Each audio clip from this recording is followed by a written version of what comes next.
لقد كان لكم في رسول الله أسوة حسنة। সম্মানিত উপস্থিতি, আমরা জানি রবিউল আউয়াল মাস উপলক্ষে ছাত্র জমিয়ত ৩ নং কাজল শাখার উদ্যোগে আয়োজিত আজকের এই কুইজ প্রতিযোগিতা ও পুরস্কার বিতরণ অনুষ্ঠানের সম্মানিত ছাত্র জমিয়তের কর্মীবৃন্দ, উপস্থিত আছেন এলাকার সর্বস্তরের মুরব্বিয়ানে কেরাম, যুবক ভাইরা। আমরা জানি রবিউল আউয়াল মাস একদিকে আমাদের আনন্দের মাস, বিশ্বনবী মুহাম্মদুর রাসূলুল্লাহ সাল্লাল্লাহু আলাইহি ওয়াসাল্লাম যেই মাসে দুনিয়াতে আগমন করেছিলেন, এবং অন্যদিকে রবিউল আউয়াল মাস আমাদের সুখের মাস। এই মাসে বিশ্বনবী মুহাম্মদুর রাসূলুল্লাহ সাল্লাল্লাহু আলাইহি ওয়াসাল্লামকে আল্লাহ তাবারাকা ওয়া তাআলা দুনিয়া থেকে উঠিয়ে নিয়েছিলেন। এজন্য আমরা এই 12ই রবিউল আউয়াল উপলক্ষে দেখি রবিউল আউয়াল মাস আসলে তথাকথিত নামদারি আশিক রাসূল কিছু বাংলাদেশের মধ্যে আছে, যারা বাকি 11 মাসের কোনো খবর নাই। 12ই রবিউল আউয়াল আসলে, রবিউল আউয়াল মাস আসলে এদের মহব্বতের দিলের ভিতরে ঢেউ খেলে। এজন্য মুহতারাম হাজিরিনে কেরাম, আমাদের লক্ষ্য রাখা দরকার, আমরা যদি বিশ্বনবী মুহাম্মদুর রাসূলুল্লাহ সাল্লাল্লাহু আলাইহি ওয়াসাল্লামের নবুয়তের 23 বছর জিন্দেগির দিকে তাকাই, খুলাফায়ে রাশিদার 30 বছরের জিন্দেগির দিকে তাকাই, সাহাবায়ে কেরাম, তাবেঈন, তবে তাবেঈন, আইম্মায়ে মুজতাহিদিন, 604 হিজরির পূর্বে কোন মানুষ বিশ্বনবী মুহাম্মদুর রাসূলুল্লাহ সাল্লাল্লাহু আলাইহি ওয়াসাল্লামের জন্মদিন উপলক্ষে ঈদ মিলাদুন নবী পালন করে নাই, জশ্নে জুলুস পালন করেন নাই, নবীর জন্মদিনে র্যালি পালন করেন নাই, বরং তারা বিশ্বনবী মুহাম্মদুর রাসূলুল্লাহ সাল্লাল্লাহু আলাইহি ওয়াসাল্লামের আদর্শকে তারা গ্রহণ করেছিলেন। জীবনের বিনিময়ে হলেও নবী করিম সাল্লাল্লাহু আলাইহি ওয়াসাল্লামের আদর্শকে তারা ভুলুণ্ঠিত হতে দেন নাই। আজকে যারা 604 হিজরির পরে এসে যারা নিজেকে সবচেয়ে বড় বেশি আশিক রাসূল দাবি করতে চায়, যারা 604 হিজরির পরে এসে যারা ঈদে নবীর জন্মদিন উপলক্ষে ঈদে মিলাদুন নবী পালন করে, আমি মনে করি বিশ্বনবী মুহাম্মদুর রাসূলুল্লাহ সাল্লাল্লাহু আলাইহি ওয়াসাল্লামের রক্তে মাখা দ্বীনের সাথে গাদ্দারি করা ছাড়া আর কিছুই হতে পারে না। এজন্য আল্লাহ তাআলা আমাদেরকে এই সমস্ত আশিকের রাসূলদের থেকে, এই সমস্ত রাসূলের আশিক যারা বাকি 11 মাস কোনো খবর নাই, 12ই রবিউল আউয়াল আসলে ইশকার মহব্বতে ঢেউ খেলে, এইরকম আশিক রাসূল আল্লাহর রাসূল পছন্দ করেন না, আল্লাহ পছন্দ করেন না। যেভাবে নবীর আদর্শকে আবু তালিব গ্রহণ করে নাই, আবু জেহেল নবীর আদর্শকে গ্রহণ করে নাই, নবীকে মহব্বত করত, নবীর মিলাদকেও মহব্বত করত, কিন্তু নবীর আদর্শকে গ্রহণ করে নাই। নবীর আদর্শকে গ্রহণ না করার কারণে যদি আবু জেহেল যদি জাহান্নামী হয়ে থাকে, নবীর আদর্শকে সিরাতুন নবীকে গ্রহণ না করার কারণে আবু জেহেল যদি জাহান্নামী হয়ে থাকে, আবু তালিব যদি জাহান্নামী হয়ে থাকে, তথা কথিত আশিক রাসূল যারা করে আবু জেহেল, আবু তালিব যদি জাহান্নামে যায়, এরা যদি নবীর আদর্শ বাদ দিয়া মিলাদুন নবী পালন করে, এদেরও জাহান্নামে যাওয়া ছাড়া কোনো উপায় নাই। এজন্য মুহাম্মদুর রাসূলুল্লাহ সাল্লাল্লাহু আলাইহি ওয়াসাল্লামের 63 বছরের জিন্দেগি, সিরাতুন নবী আমাদেরকে জীবনের প্রত্যেকটা ক্ষেত্রে নবীর আদর্শকে বাস্তবায়ন করতে হবে। এই সমস্ত ইসলামী রাজনীতি ছাত্র জমিয়ত বাংলাদেশের মধ্যে যত রাজনৈতিক দল আছে, এদের মূল এক টার্গেট হলো মানুষদের আকীদা কিভাবে সংশোধন করে খেলাফতুন নবুওয়া, মানুষদেরকে কিভাবে আল্লাহমুখী করা যায়।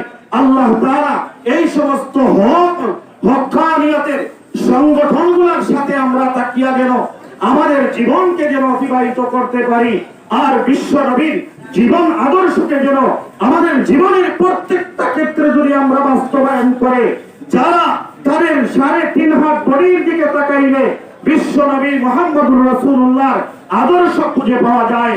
এরাই হলো সত্যিকারের আশিক রাসূল, সত্যিকারের আহলে সুন্নাত ওয়াল জামাত। আমরা উলামায়ে দেওবন্দ, আমরা সত্যিকারের আহলে সুন্নাত ওয়াল জামাত।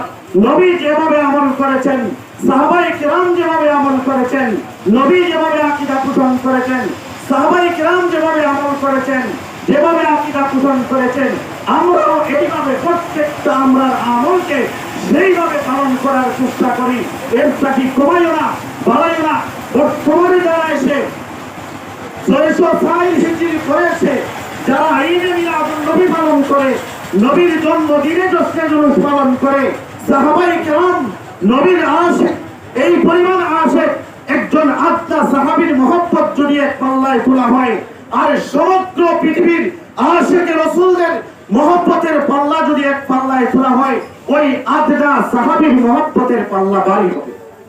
ওমর বিন আব্দুল আজিজকে জিজ্ঞাসা করা হয়েছিল, আপনি উত্তম না হযরতে মুয়াবিয়া রাদিয়াল্লাহু তাআলা আনহু উত্তম? ওমর বিন আব্দুল আজিজ রাহমাতুল্লাহ আলাইহি জবাব দিয়েছিলেন, হযরতে মুয়াবিয়া রাদিয়াল্লাহু তাআলা আনহু নবীর সাথে যুদ্ধ করেছেন, আর যুদ্ধ করতে উনার যে গুড়া ব্যবহার করেছেন, উনার গুড়ার নাকের ডগায় যে ধুলাবালু লাগছে, আমি ওমর বিন আব্দুল আজিজ রাহমাতুল্লাহ আলাইহি ওই গুড়ার নাকের ডগায় যে ধুলাবালু লাগছে এর সমতুল্য না। এজন্য সাহাবায়ে কেরাম নবীর কখন কোন বিধান, নবীকে কিভাবে মহব্বত করতে হবে সাহাবায়ে কেরাম বুঝেন নাই। আমি যদি 1400 বছর পরে এসে যদি আমি মনে করি ঈদে মিলাদুন নবী নবীর জন্মদিন উপলক্ষে পালন করতে হবে, আমি মনে করি এটা নবীর রক্তে মাখা দিনের সাথে গাদ্দারি করা ছাড়া আর কিছুই নয়। এজন্য মেরে মাহতারাম হাজিরে কেরাম, এই রকম আমরা আশিকে রাসূল যদি হই, দুনিয়াতেও নাজাত পাওয়া যাবে না, আখিরাতেও নাজাত পাওয়া যাবে না। নবীর যদি সত্যিকারের আশিক হতে হয়, আপনার 3.5 হাত বডির মধ্যে মুহাম্মদুর রাসূলুল্লাহ সাল্লাল্লাহু আলাইহি ওয়াসাল্লামের আদর্শ বাস্তবায়ন করতে হবে। আমি আহলে সুন্নাত ওয়াল জামাত জিন্দাবাদ জিন্দাবাদ বলে স্লোগান দিলাম, এর দ্বারা আহলে সুন্নাত ওয়াল জামাত সাজা যায় না। আহলে সুন্নাত ওয়াল জামাত কোন স্লোগানের নাম নয়, এটা আকীদার নাম, এটা বিশ্বাসের নাম, আমলের নাম। শুধু স্লোগানের মাধ্যমে আহলে সুন্নাত ওয়াল জামাত সাজা যায় না। এজন্য আমরা উলামায়ে দেওবন্দ যে আমল সাহাবায়ে কেরাম যেভাবে করেছেন, রাসূল যেভাবে করেছেন, তাবিঈন তাবিঈন প্রত্যেকটা আমল আমরা এইভাবে করি। এটাকে কমাইও না, বাড়াইও না। যদি 1400 বছর পরে যদি দিনের ক্ষেত্রে কোন মানুষ যদি কোন একটা জিনিস যদি বাড়ায়, যেভাবে বর্তমান পৃথিবীতে যত বেদাত আবিষ্কার হয়েছে, সবচেয়ে নিকৃষ্টতম বেদাত হইল গিয়া বিশ্ব নবীর জন্মদিন উপলক্ষে ঈদে মিলাদুন নবী পালন করা, র্যালি পালন করা, জ্যেষ্ঠ জুলুস পালন করা সবচেয়ে নিকৃষ্টতম বেদাত। শুধু তাই নয়, যারা এটা পালন করে দিনের মধ্যে ঈদে মিলাদুন নবী বাড়াইয়া, দিনের মধ্যে ঈদে মিলাদুন নবী বাড়াইয়া দিনকে পরিপূর্ণ করলাম, এটার দ্বারা আমি প্রমাণ করলাম বিশ্ব নবী মুহাম্মদুর রাসূলুল্লাহ মাধ্যমে আল্লাহ তাআলা দিনকে পরিপূর্ণ করেন নাই। আমি দিনের মধ্যে একটা জিনিস বাড়াইয়া দিনকে পরিপূর্ণ করলাম।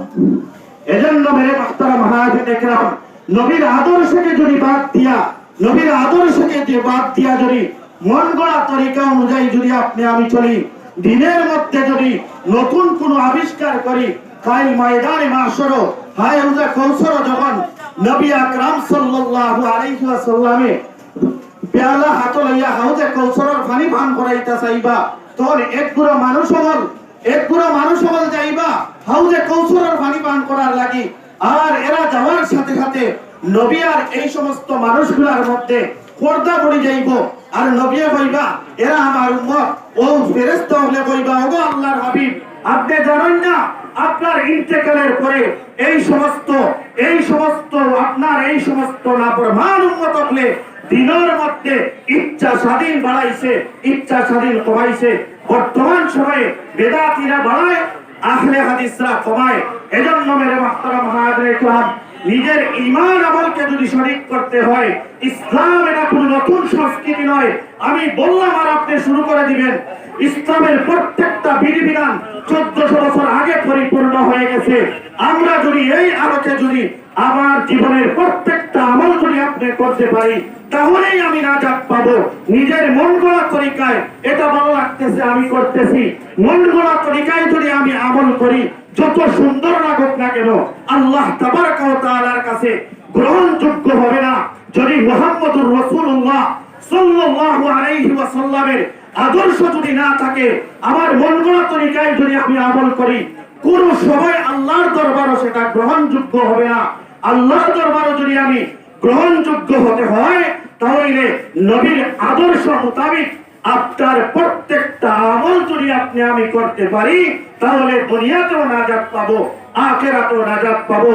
আল্লাহ তাবারক ওয়া তাআলা আমাদেরকে এই সমস্ত নতুন ফিতনা, এই যে নবীর 12ই রবিউল আউয়াল উপলক্ষে একগুলো মানুষ আপনার মহব্বতের ঢেউ উঠিয়ে উঠে বাকি 11 মাস এদের কোনো খবর নাই, এইরকম আশিক রাসূল, এইরকম আশিক রাসূল হওয়া থেকে আল্লাহ আমাদের সকলকে হেফাজত করুন। এই বলে আমি আমার বক্তব্য শেষ করলাম। ওয়া আখিরু দাওয়ানা আলহামদুলিল্লাহি রাব্বিল আলামিন।